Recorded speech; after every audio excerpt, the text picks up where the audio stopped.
Hello guys! Tara samahan niyo ako dito sa may Kite Beach.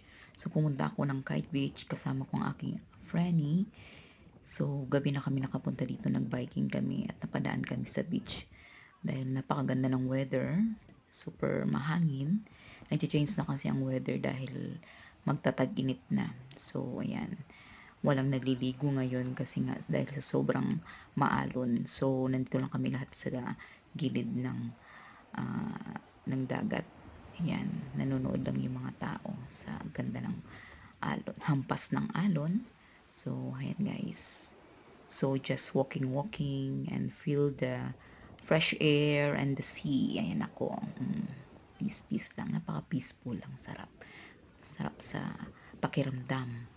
So, ayan. Bye guys. Thank you for watching my YouTube channel.